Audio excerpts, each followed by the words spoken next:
contoh kecil, hujan terus nih dari kemarin kan, toko aku banjir.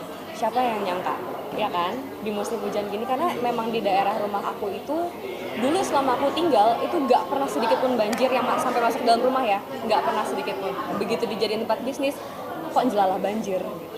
Nah, jadi ini hal yang di luar prediksi aku gitu. Jadi kita harus konsul sama orang yang ngerti bangunan, orang yang ngerti bikin aliran air keluar gitu biar nggak bocor lagi gitu kan.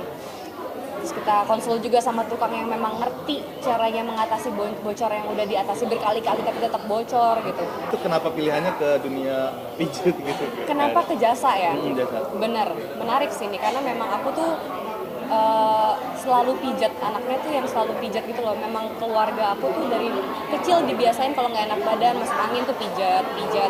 Jadi instead of ke dokter, kalau misalnya masih cuma sakit yang kayak flu, batuk, masuk angin tuh biasanya aku memang larinya ke pijat. Jadi aku merealisasikannya juga, aku bikin tempat pijat yang bukan cuma enak gitu loh Kak, tapi memang menyembuhkan. Ini memang buat orang-orang yang diperuntukkan yang doyan pijat gitu, yang kalau masuk angin harus dikerok, datang ke tempat aku. Namanya Pijetan Yu by the way, yang di Bekasi dan sekitarnya mampir ya. Tapi usaha bisnis kayak gini tuh emang udah terpikirkan sejak lama atau baru sekarang emang udah waktunya pas gitu? Nggak pernah kepikiran bisnis sebelumnya, tapi akhirnya karena ada kesempatan, waktunya juga lagi ada, kenapa enggak? Namanya juga belajar ya, kita nyoba hal-hal yang belum pernah dicoba. Nggak nyesel sama sekali sih, aku enjoy ngerjainnya. Sharing juga ke teman-teman atau justru ke orang tua gitu Kak untuk bisnis ini? Untuk bisnis aku sharing ke orang tua pasti, karena aku bikinnya di rumah kecil aku, which itu rumah orang tua aku kan. Jadi udah pasti konsul sama mereka, izin juga, karena aku nggak bayar sewa, aku dikasih cuma-cuma sama orang tua aku, hehe pewaris gitu ya, sorry banget pewaris.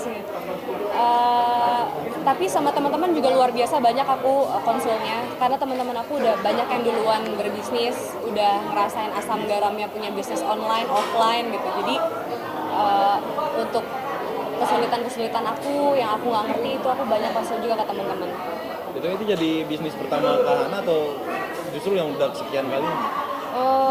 Kalau dibilang bisnis pertama, ini bisnis pertama sih. Kalau cuma sekedar berniaga gitu sebelumnya udah pernah. Cuma kalau untuk bisnis aku bikin tim sendiri, bikin dari nol banget gitu, aku gedein, ini pertama. Nemuin tantangannya seperti apa kan? Namanya pertama gitu kan?